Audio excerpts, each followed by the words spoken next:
Hi everyone, I'm Airier, and today we're going to be checking out Star Wars vs. Warhammer 40K, Episode 17, The Will of the Force by a fan with too much time. Now, I don't know what we're getting into, but considering the thumbnail is Ahsoka and a certain Electro Priest, I have a sneaking suspicion this is going to be finally the culmination of all the things that happened on the planet's surface.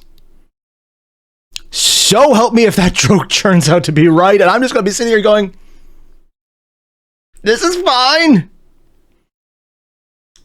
And the thing is, I can't be sure Fan won't do some kind of ass pull like that because he really loves just changing things around mid-section. It's like, it might be here, but then we'll go somewhere else. Yes, I'm hyped for this. If you haven't noticed, yeah, I know it. I hide that well. My geeking is very low-key. And if you believe that, thank you for coming to the first time. I hope you subscribe and like the video. And yeah, you guys know the deal. There's a link below to the original video if you didn't already know that for some reason. Fix that. Do that. Good. Now let's get started. Chanting? I mean, we're going to the tech priest, so that makes sense. And it sounds slightly distorted, like auto-tune effect. Ooh, fading in altogether. Nice, nice. Personal fan of that effect. I like the more simplistic ones. And not staying around too long. Episode 17. Is that like a Star Wars specific font? I don't know why I'm thinking that. The will of the Force? Motive Force, because they're doing... Oh, it's a play on words. I just got that because they put it in that font. Echo hated this. Ooh. He ducked, thinking he'd die as he watched one of the lethal, ricocheting projectiles of the enemy snipers bounce off a wall near him. He breathed out a sigh of relief a moment later when it imploded Boomer's skull instead of his own.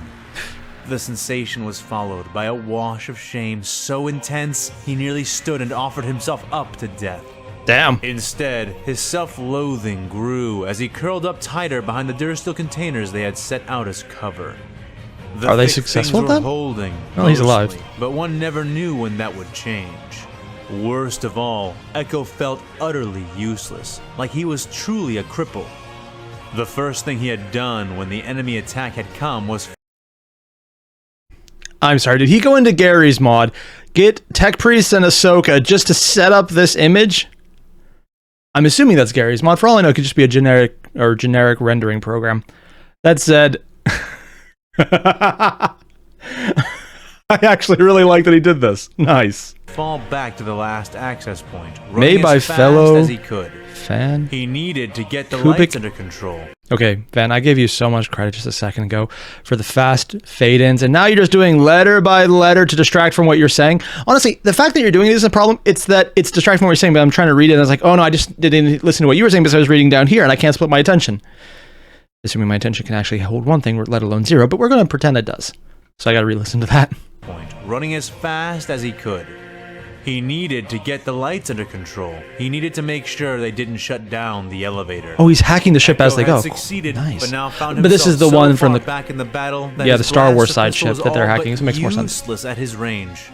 His cover was also isolated, and Is that the an eye position popping had out? clearly been noticed. Damn. Likely not devastated by heavier weapons thanks to its proximity to the access point. And that in the shield did wall nothing. behind him. In normal circumstances, this would have meant switching to his blaster rifle, like Boomer had. The clone grimaced, looking down at his mechanical arm, fitted not with a hand, but a variable access plug. No way to hold the rifle accurately without both Damn, hands. that is not a with very all unfortunate these arm. new horrid body parts to get used to. The unwilling cyborg was basically waiting for death, and couldn't even have the dignity of dying while taking some out himself. Echo spat. Better to die trying to advance than to die sitting here, he yelled, more to himself than anything or anyone else.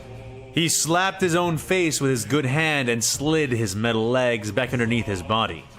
Echo began to rise just as the wall of blast shields walked past the bend and into his view, Rex having reorganized some of the rear guard into reinforcements for the battle. Oh, blast shields as in the actual ones they're carrying. Okay, that makes more sense. I thought they were dropping and then they were walking. It was like, did Fan just have a stroke while writing that? It's like, no, okay. Apparently it makes more sense now.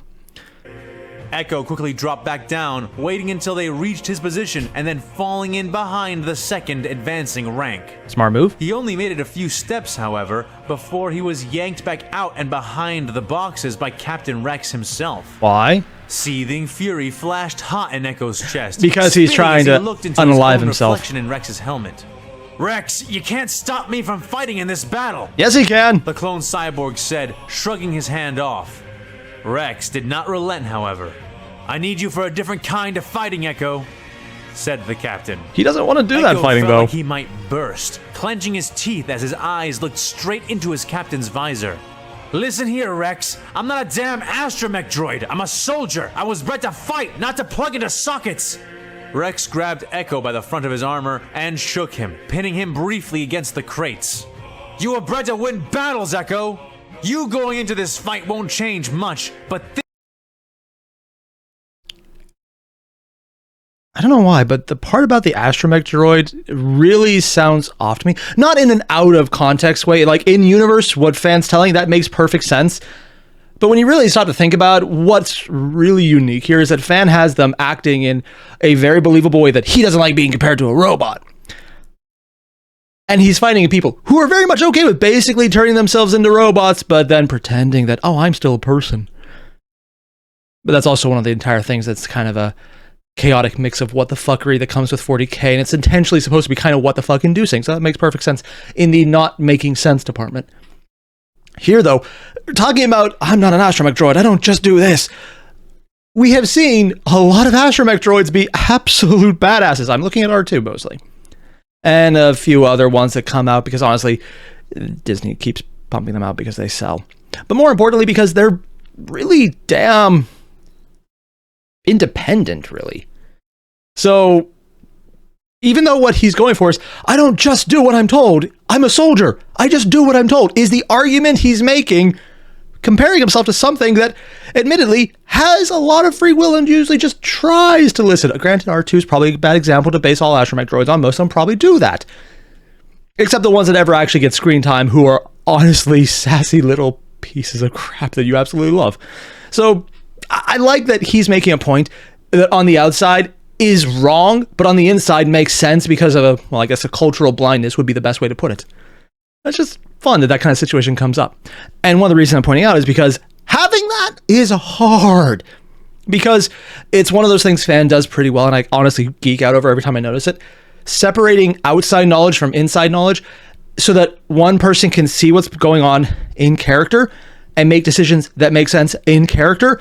But on the outside, you can see that I get why they're doing it. It doesn't feel like they're making a mistake from their knowledge base, but we know they are fucked up.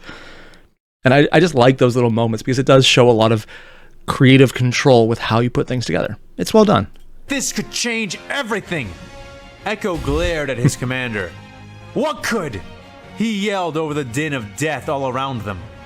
In response, Rex backed off and unslung something from his back. What? Initially, Echo had taken it to be a missile launcher, but now he could see that it wasn't a Republic weapon at all. It was one of the satellite dish-tipped weapons of the Imperials. It's locked! We can't make it fire! Rex yelled. These weapons are tearing us apart. I bet they'll do the same to the droidmen if we aim them back in their direction. They would, somewhat. Echo looked down at the weapon, and then back up at Rex, eyes wide. And they are about to do something that fits perfectly into what Fan talks about with the clones, and into what 40K is absolutely abhorred by. Picking up someone else's gun and using it, also known as the standard way to play Halo, oddly enough. Because the guns may or may not have machine spirit. Honestly, that does go back and forth by the author, so I'm not even going to touch on that possibility. But no one in 40K picks up the enemy's gun and starts shooting because, one, usually it's impossible. Like, you're not going to pick up a Tyranid gun and start using it unless you're some crazed Magus Biologus, so that honestly probably does exist, but let's just not think about that because there's some lines that are probably not worth crossing. Because at that point, you're more or less just a cultist, and we're going to ignore that. But it's going to be heretic, like massive tech heresy, more than anything else. Having an alien culture, using alien culture stuff is like, okay, I still want to kill you, but using their stuff and perverting it, that's going to be like the ultimate slap in the face for everyone in the Cult Mechanicus. And I love this. Also, the fact that, hit my mic, it was one of the end pieces said, the advantage of the clones isn't that they're the best, it's that they're the most adaptable, while being generally really damn good. So they could take their standard level of competence and go in any direction because they can come up with options that are better than a very specific purpose-built enemy. So basically what I'm saying is, I love this entire premise of trying on the heat of the moment to steal the enemy's tech to make it work for them. And I could see this going either really well or really bad. I don't know which way fans are going to go on this. Probably both. Wide. Captain, he started to say. Blasters ain't cutting it, Echo. We have a lift load of these droid men weapons just sitting behind our lines. Yep. More backup is incoming, but I'm aiming to make this competitive before they show up. And honestly, if they switch out the guns, that's the biggest advantage gone. Can you do it? Echo looked down at it, seeing an access slot that he was certain he could adapt to. He jacked in, jamming his access plug into the alien socket. The clone went... Okay, just full disclosure. The fact that the access slot protocols for completely different universes that also happen to have humanity is the unifying factor. The fact that they work is surprising. To give you an idea, this is plugging a wall charger into a Tesla and gaining access to the motherboard. I don't know which one of those has a motherboard. I'm assuming both do because it's just how you hold things in the system, but this is not how things work. And the fact that it fits is weird. Proprietary bullshit is a thing. Especially in 40K, where everything's proprietary. Shimmering gold even if they don't think it is. And it isn't, but it is. Echo! Echo! Rex said, snapping his fingers in front of the clone. As if in response, the weapon lit up, a soft keening filling the air around it. He actually got it. Echo blinked. Oh, thought there'd be a lot more. Yeah, okay, I think that will do it, he said. Rex wasted and that no makes time, him already taking better the at what he weapon does and than a peeking lot out of from base behind level their tech cover. priests.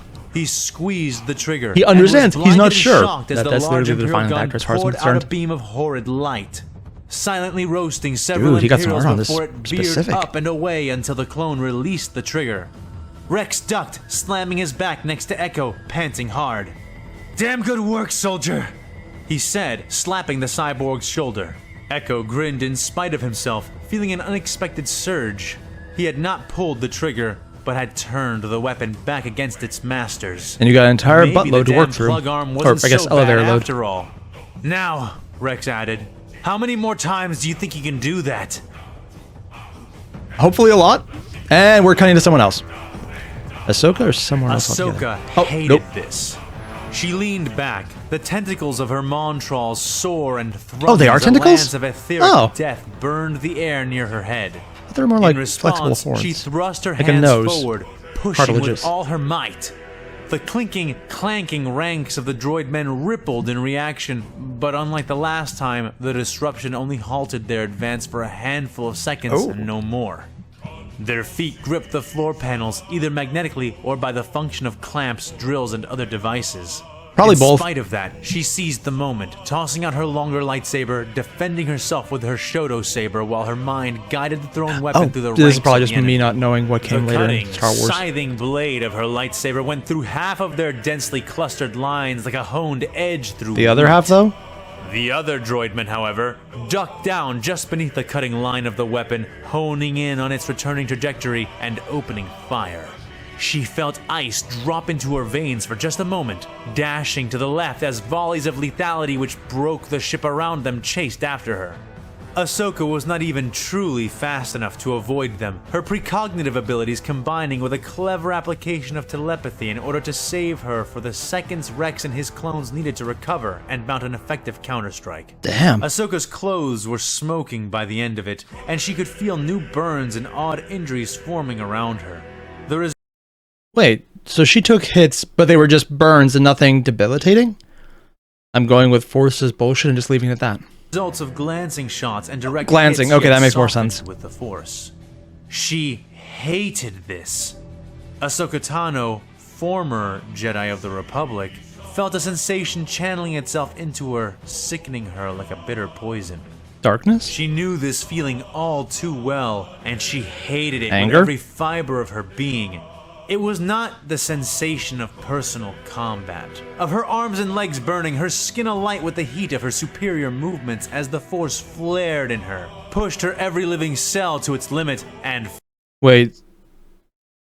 They're calling this the will of the Force, and it's going to be the Jedi Force versus the motive Force, which the Mechanicus worships. But I'm wondering right now, are we going to get a moment where something's revealed that we weren't expecting? Because that happened in the entire Deny the Witch episode, which I still think Shakti might be alive, because that's a very specific way to describe how she does. But I'm going to leave that because I know a lot of people disagree and fine with that. Yeah, that's cool. But more importantly, are we going to see a moment where a certain machine god gets involved? Because I wasn't thinking that, but we already had some direct interaction here, so I don't know. Honestly, I wasn't even thinking about that until I saw how he was using the Force for a calculator format or typing style. Far beyond. It was not the air of hellish battle, the sense and smell of dying men all around her. The luminous blade she swore to the protection of others, only able to defend herself. Each time she would break to defend her men, the Imperials would notice, punishing the effort intentionally. The Republic had already taken horrendous losses, I'm assuming even as it's the just droid artistic. men of the Empire voicelessly suffered their own, eating death without apparent complaint as they dealt it back in spades. Yeah. And, oddly enough, what she hated was not the looming specter of death, the dancing, cavorting form of the priest. He had been cautious, engaging her and then breaking off, jumping behind lines of his men before leaping back to attack from a new angle. Each new offensive was bolder and bolder, and he's using his people like human shields, which literally, from his point of view, they are, because their value is to keep his intellect alive, which his value to the people above him is to keep their intellect alive, and it's literally just knowledge all the way down. Oh, now, geez. as he leapt in for his latest assault, Ahsoka had the sense that the priest would try for something decisive. He was faster than her, and stronger as well, his body unnaturally augmented, giving his movements the consistent speed of lightning strikes, and his blows the force of a boarding ram. Really? Really, fan? The Electro Priest has the speed of lightning strikes. While it's accurate, I don't even, that just... I'm just going to assume the pun was unintentional because he didn't draw more attention to it, because I don't, that's just... I know it's a Fulgurite priest, really? Yeah. I was just called him Electro Priest and moved on. Oh well, guess I was wrong. His sparking, crackling staff illuminated the darkness, killing all its Electro tossing Priest clones aside with metal's shattering force.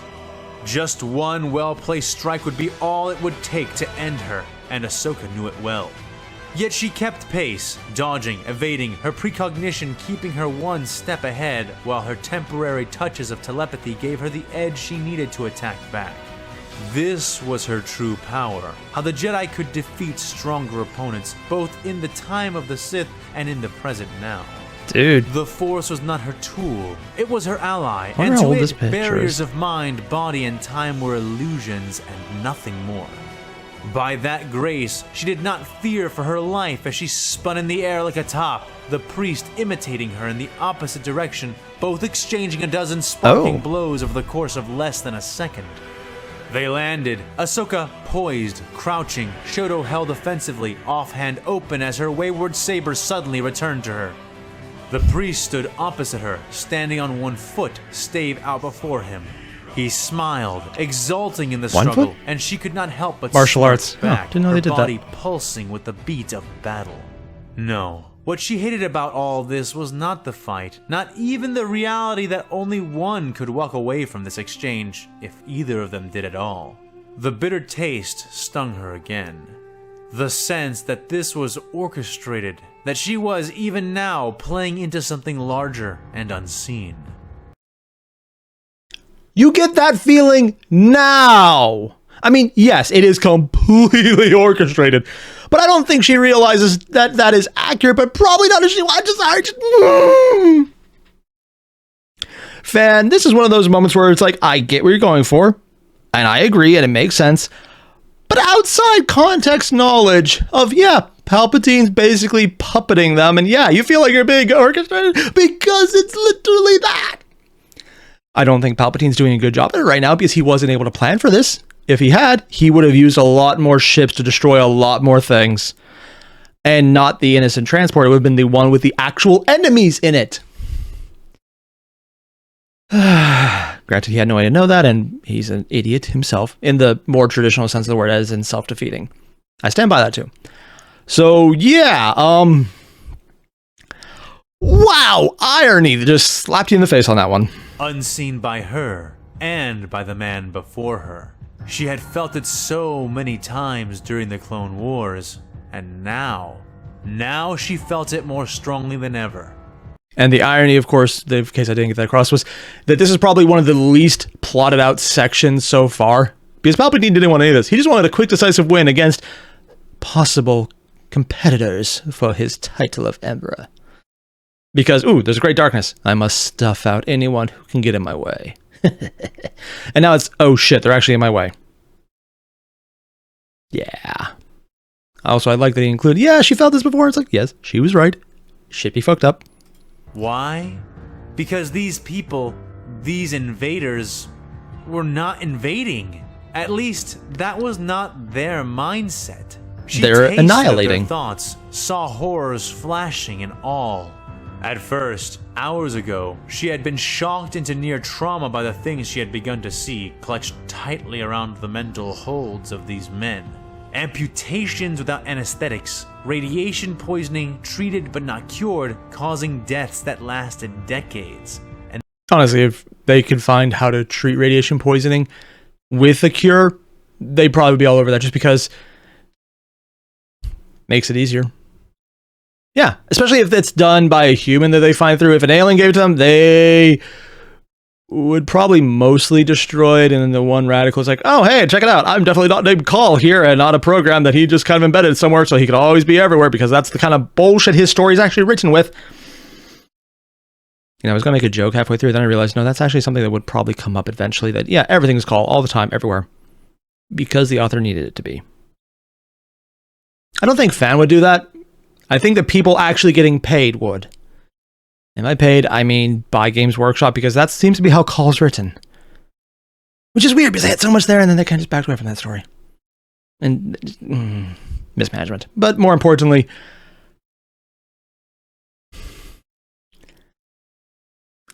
wait, they can cure radiation poisoning? I literally just realized she just said they could do that. I guess that makes sense. I just never actually thought of that. Huh. And that was just what they did to each other. Yep. She stepped on a man, a droid man, who had fallen behind her as he had reared to strike her with a radiation-bathed blade. Even now, she was forced to fend off the gamma waves coming off the fallen warrior with the Force. Damn, I didn't know she could do that. Crushed his face with a stomp of her foot, killing him as he began to reach for her. His last Ahsoka curbs him somewhat, okay. Of a creature. The being had been purple, beautiful and hideous all at once, with claws like some glistening jeweled crab, and a face made of both demonic and angelic components. I'm sorry, what? Sorry, purple, angelic, beautiful, and crab hands. What did I just miss? Been purple, beautiful and hidden stomp of her foot, killing him as he began to reach for her. His last thoughts had been of a creature. The being had been purple, beautiful and hideous all at once, with claws like some glistening jeweled crab, and a face made of both demonic and angelic components. Okay, was not expecting the first reference to chaos to be here. I mean, well, there was the Daemon host and the apparently loyal Inquisitor. But a tech priest reaching out to Slaanesh, that's not actually where I thought that would go. I guess excellence in data recovery would count, but that's not usually where that goes. Yeah. Just gotta be a little more creative with that interpretation. I could see Nurgle. I could see Korn. I could see... well, technically, you can almost never see Zinch, but that's part of the problem with him. Yeah, Slaanesh is not the one I was expecting. And technically, that means she saw the face of a One of the demon gods. Okay. Do they count as demon gods or just gods with demons? Doesn't matter too much. Opponents.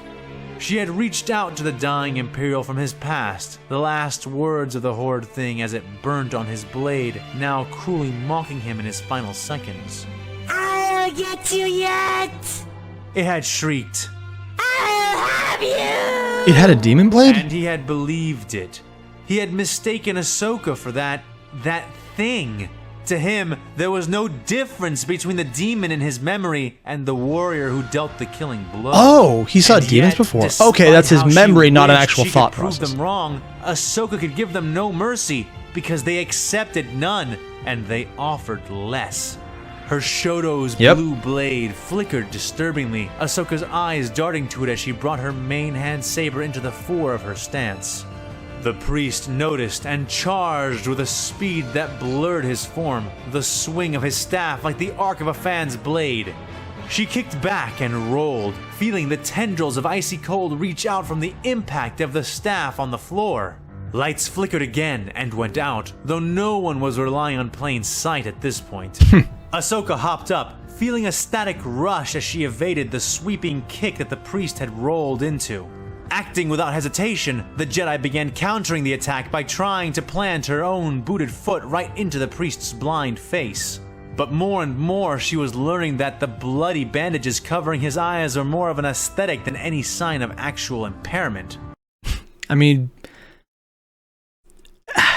okay, I'm going to feel a little bad about this nitpick. The fact that no one is really relying on their sight is being mentioned when the lights go out. And then they talk about the bandage eyes being an aesthetic rather than impairment. That's backwards. It's a tiny little nitpick. Honestly, just a little copy and paste would take care of that shit. But it's one of those things where the reveal that, oh yeah, he's not actually blind, would make a lot more sense if you had literally in the same section within maybe a paragraph or two of each other, depending on how the thing was broken up in actual written format. It's a small nitpick. It's not even a big deal, but it's one of those... It removes the impact of, oh, it's not actually a blindfold. It's aesthetically pleasing. As opposed to, everyone can see. Also, he can also see. Who also told you he can also see already. Also even. It's a small thing, and it's not a big deal, but it's one of those that does stand out to me just because generally, Fan doesn't make that mistake.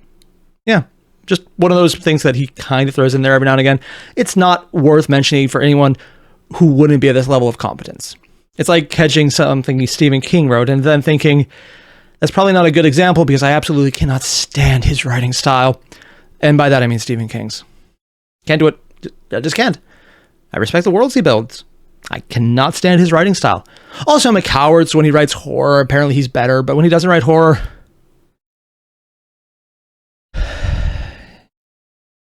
Some people like it. It's not my taste. Still smiling, he bent impossibly, contorting back as he slid forward, his chin limbo. just clearing the heel of her kick as they sailed past each other. Ahsoka landed lightly, the priest less so. The Jedi was able to arrest her momentum with the Force, driving back in as if she weighed nothing. By contrast, the priest rebounded off the floor towards the wall, spinning like a top all the while. He kicked from the wall, and then the ceiling, bouncing back in a dizzying display of sparks. Wisps and puffs of ball lightning flickered to life and whirled around his dervishing body like guardian spirits chasing his wake. Ahsoka spun forward, becoming a brilliant corkscrew, gliding past blasts and shots of energy that could have ended her with a touch. The priest wheeled about like the blades of a fan, stave whipping out, blocking and blunting shots, while the ghosts of energy around him absorbed the rest. Oh, that's so cool. Sorry, it's like the passive effect that's not a force field, but functions similar to one. In game, I don't actually remember if this unit had one or not, but I like how the description is leading to show an in-game mechanic, how it will be shown in a more literary format. So it's like, yeah, how do you get around someone who's not actually that tough, but they have powers, but they're not wearing power armor to keep them from being shot to jib pieces everywhere? The passive electricity just dispersing energy because bullshit space magic. And yeah, I am considering the mechanic is space magic because let's be completely honest here, some of the shit they pull out, Probably magic, they just don't get it. And honestly, that's probably hilarious to me.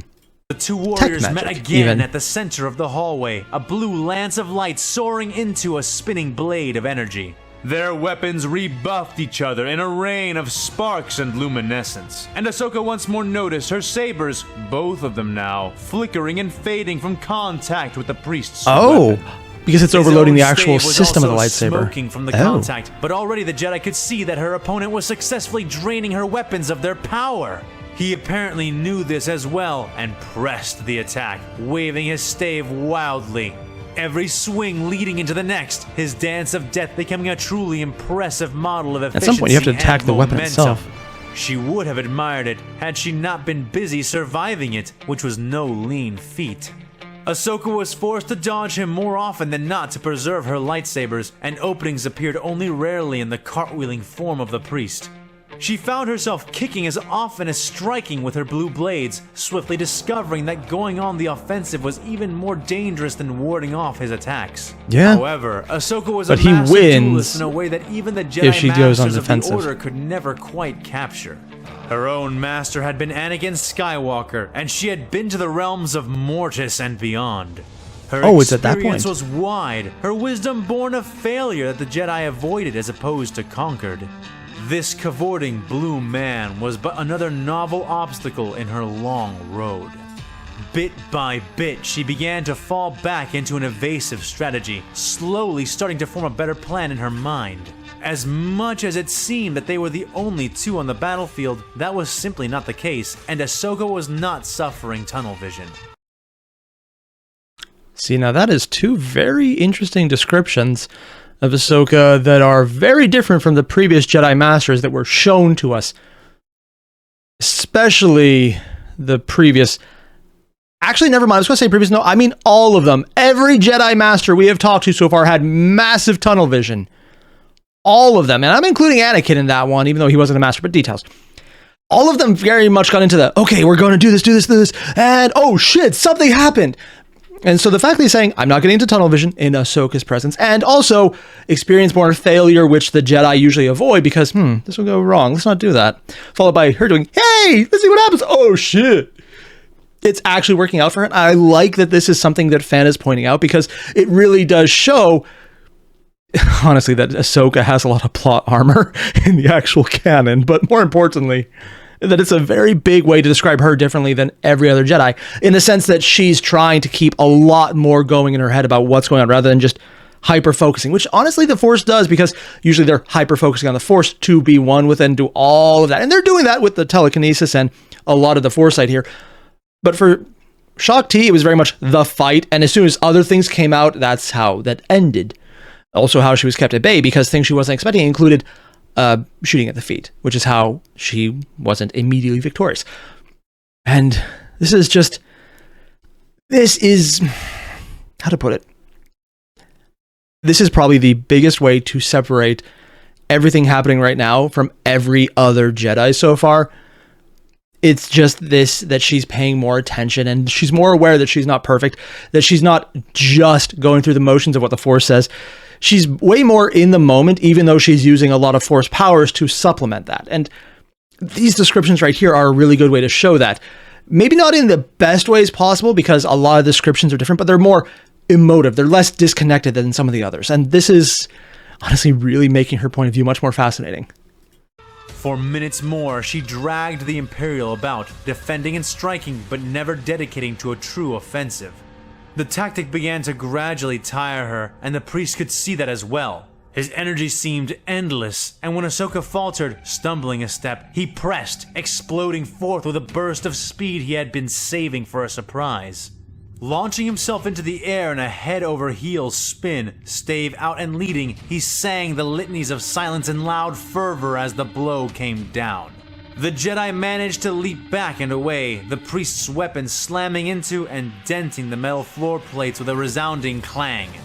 He nearly spun after her in pursuit, but he suddenly stalled as he was faced with a three-tiered, fully manned clone firing line. She landed behind them, and they opened fire. Ahsoka watched as the insane priest spun off in another direction, swiping what he could away from himself, the ghostly wisps of ball lightning fading to the last as they absorbed the rest of the attacks. The Imperial landed in the midst of his remaining forces, a cluster of Imperial soldiers who stood, guns out and forming a semicircle against one of the walls.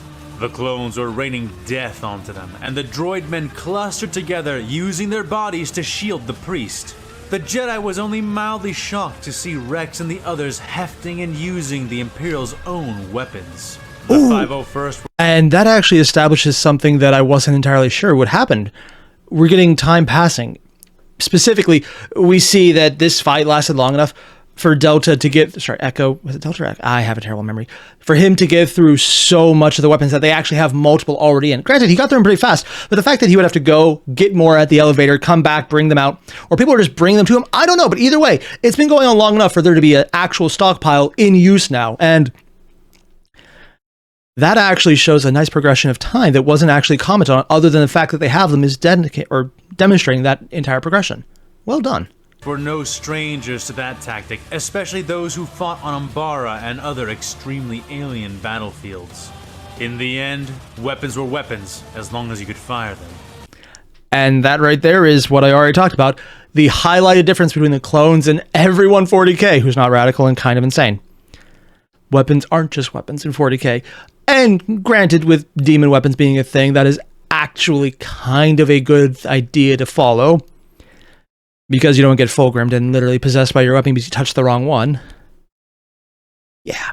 But in Star Wars, at least, that is, as far as I know, not often a thing, because some Sith holocrons are bullshit. But more importantly, that, at least in this context, there's not, as much as I've seen so far, a lot of chaos, other than the demon host and the one loyal-ish Inquisitor we're going to ignore. So yeah, this is going to be something that the 40k side is going to have a little more trouble with, just because adaptability is not what they're used to. And the Tau aren't nearly a big enough threat yet to make adaptability on their end that dangerous. Hold!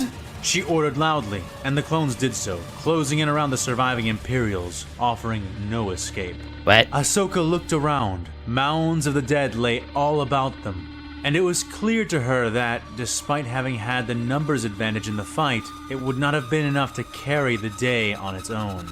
She had Rex and the clever tactics of the clones to thank for that. Just like Jango before them, they were naturally given to using a variety of weapons. Though she could see signs that not all who had taken up an Imperial weapon had met with a better fate. The smoking, skeletal remains of several clones who had been attempting to man some kind of heavier weapon attested grimly to that. She had noticed the reversal in the flow of battle far before her opponent had. Thus, Ahsoka had not pursued him with the intention of killing, but simply... And there we have showing rather than telling, which he already did. He told us that she was paying attention by saying she's not getting hyper-focused. She's not getting tunnel vision. And now we're seeing she didn't get tunnel vision, which is actually very nice. I like it when people can give different descriptions, but I like it better when they show us those descriptions are accurate, other than some examples of where they say someone's intelligent and then show them to be a dumbass. This is showing someone is paying attention and then, backing it up by showing more. Nice. Holding him, minimizing the danger to herself as her clone troopers formed up. The remaining droidmen were no longer firing, standing in a double-ringed circle around their priest, hands out wide, using themselves as human shields for the man at their center. Ahsoka stepped forward, deactivating her flickering sabers. "Surrender! The battle is lost!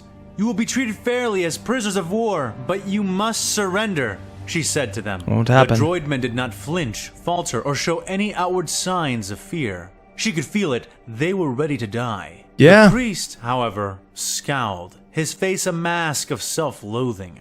He blamed himself, Ahsoka would realize. He mourned his failure and the loss of his faithful. The Jedi grit her teeth. This was what the dark side wanted, what the Sith wanted. War, death without quarter or mercy or negotiation. How could she wage war on the dark side and its hidden hands when war was all that gave it strength? I love this right now, because this is showing the extent of her knowledge is still limited, because she's trying to wage war on the Force, essentially. The dark side of the Force, of course. But she's confusing that with the actual people, because she can't fight the Force. Granted, in 40K, it's personified as horrible, horrible shit, so you probably literally could if you went the Grey Knight route. Other people can make pot shots at it. But in the Star Wars side, that's not really a thing you could do, because it hasn't actually got bad enough for it to be that level yet. I just like this. It's showing that there's still some things she needs to learn, but at the same time, she's in the right mindset. Oddly enough for 40K, but we're going to ignore that part. It had to stop somewhere. We are not monsters. We could kill you all here and now and it would be easier. This does not need to be a slaughter. There can still be honor between foes. Surrender. Wow. Please surrender. From a 40K side, that does not make sense. The priest oriented his head towards her, almost seeming to consider the offer, though there was a resignation in his features that told Ahsoka that, in his mind, this was simply not an option. Yeah. That the more tempting she made it, the less of an option it was. Because anything that gives you a good deal in 40K is fucking you over probably way more than death. It's honestly a very smart decision on his point. In fact, the fact that he is even considering it, he will probably deny it, but the fact that it's even there is actually kind of insane, because that's a lot more free thinking than I actually expected. Out of a non-named main character who isn't dating an Eldar and or may not be Girly Man / Guilliman, and also the Primarch I kind of like the most in 40K timeline. He opened his mouth to refuse her, but Ahsoka, knowing too well what would come after, preempted him. Rex, set blasters to stun and take them, she ordered. The clones obeyed her instantly, loosing wide rings of stunning energy which caught and dropped the droidmen in waves. Still, their meat shield served its purpose, and bought the priest time to leap out from the crossfire before it could reach him. He spun, howling in fury, bounding off the ceiling and towards Ahsoka. The attack was futile, however, as he could not avoid the many wide rings which walled off the approach to her. He fell towards her in a tumble, Ahsoka spinning on her heel and kicking the Electro-Priest firmly in the jaw. Overwhelming numbers do matter. Using his own considerable momentum to knock the augmented man unconscious and sending him sprawling. Okay, one. Nice, actually showing how that's there. They did a really good job. Let's see, it's a Kubik Karatko. Karatko? I probably butcher the name, but I just do that all the time anyways. More importantly, well done getting the scene right. Ahsoka lowered her leg and looked around the room, seeing the other droidmen going down, some taking multiple shots before becoming inert. Find them. And with how stunning technology may or may not work, that might have actually erased more of their minds than if they were just shot. Which might actually be more insulting. I don't know. We'll have to see how fan treats that. And for the droidmen, have the medics disconnect their arms and legs, if they are artificial. We don't know how much of themselves they've turned into weapons, but we don't want any nasty surprises. Be quick with honestly, the fact that they're not all equipped with bombs still surprises me in 40K. Rex. Right, Commander, he said, issuing orders to do as she had instructed to his men. Meanwhile, Ahsoka strode up to where the priest lay, activating her main hand lightsaber and snipping off the cord which connected his power-draining stave to the cybernetics embedded into his back and waist. Oh? The hum of the staff died, and she cautiously kicked it away. Soon, the priest was bound, the advance team reporting back that the bridge was vacant and now under their control, and Echo was sent ahead on his way to search the bridge systems for the bomb's control program. So it probably was Echo Not then. all was going well, however, and the medics were finding it hard to disable just the limbs of the droidmen, all of which had been replaced by various lethal cybernetics. When confronted with the issue, Ahsoka sighed heavily and handed over her Shoto to the leading combat medic. Face drawn, she warned him. Take this and use it when you have no choice. But be careful. I just want them helpless, not to cripple them further. Make sure you don't damage them so badly we can't replace their cybernetics with our own. This is meant to be mercy, Trooper, not a dissection. I'll be honest, from her side, smart. And having prisoners that they may or may not get to shout at them obscenities which may or may not contain information, smart. Because honestly, they're so low on information about the Imperial side that just their base insults of what they consider an insult would probably tell them more than what they have already. Not that that's a lot of information, but that their bar is very low. Hell, the 40K side is more informed about the Star Wars side right now just because access to an open I don't actually know what they call the equivalent of the internet in Star Wars. I know they have something, and I know I've read it, and I'm just pulling a blank. Huh. I mean, me pulling blanks not so weird, but the fact that I'm pretty certain that it's there, that is weird. Having gotten his word to obey, she turned to the waking Imperial priest. Rex stood nearby, eyeing the dangerous man with obvious distrust and apprehension. Ahsoka knew how he felt, but she was dedicated to not falling to their level, at least not as much as she could help it. She flinched as she heard her Shoto activate behind her, and began to speak. I'm going to escort this one back to one of the boarding pods. I'd like to ship him out to Coruscant with some of our own ahead of anything else, she said. Honestly, killing him probably would be nicer. He is one of their leaders. Is he going to detonate? I can see why you would want that. Want me to come with you? He asked. Ahsoka thought for a moment. Unless I'm mistaken, very much could be. He's not one of their leaders. I mean, he's not as low down as an engine chair, and honestly, the fact that that's a low down position is considered crazy in my opinion, but that's 40K. He's not a Magos, whatever. He's a couple steps under that. He's higher than the foot soldiers, but this is like saying he's a lieutenant level. Maybe less than that. It's technically the highest leader they've taken, so I'll give him that one. But shook her head. I'll meet you back on the bridge once I'm like done a with squad this. leader, maybe. Keep me updated. Like not She the actual said, sergeant, but walking maybe one step towards the above. man. 8 troopers forming up on her right. Technically, and left. the position blue-skinned Ahsoka was in. priest was sitting against the wall, hands bound by several binder cuffs behind his back. Sightlessly, he glared in her vague direction, grinding his teeth audibly. Come on, you, she said to him. The man ignored her, simply grinding his teeth louder. Ahsoka sighed and looked to the trooper to her right, raising her eyebrows twice I just and thought they would be gesturing gone for some towards reason. the priest with her chin. In response, 2 clones walked forward, taking either side of the Imperial and hoisting him up to his feet. Is he going by to his try and arms. self-destruct the electricity in his Ahsoka body? watched and was glad to see that he chose to stand on his own, grateful that they would not have to carry him all the way back Waiting to for the butt. pod. All right, let's go, she said. Oh, it worked. That's actually kind of shocking. And that's where we're going to cut this one here because it just switched perspectives. Next time around, we'll see the Electro Priest side. And honestly, I'm really curious to see how he's going to interpret this because being taken prisoner in 40K is always worse than dying. Always. Unless you're in a place that dying there would consume your soul internally for the Chaos Gods, in which case being captured at least gives the false hope of getting out, as opposed to every other option. I'm looking at you, Drew Kari. So he's probably in the how do I kill myself to escape whatever they're about to do phase, which is admittedly accurate for their context. I'm not sure how much he knows about them. He might not actually know or doesn't know. I don't know. We'll find out. And that's actually why I want to do more. That said, we'll come back to this, and I'm looking forward to it so much. So if you haven't already, guys, link below, original video, hit it up. Fan just had a whole host of problems. From what I heard, Power Surge fried his entire PC. He lost everything for a good bit. Someone came in, got an IT guy on it. They recovered the data. They uploaded the new video. And apparently 70 hours of work wasn't just thrown out the drain, along with the entire chapter and all of the voice acting while it was uploading. He saved it. It's good, but seriously, guys, if there's one time you need to go, just say, congrats, man. Fan earned it right now because all that bullshit he had to put up with. So, yeah, again, there's the link below. Hit it up. Fan's awesome. Make sure to subscribe if you haven't already. And I'll see you guys in the next one. Adios.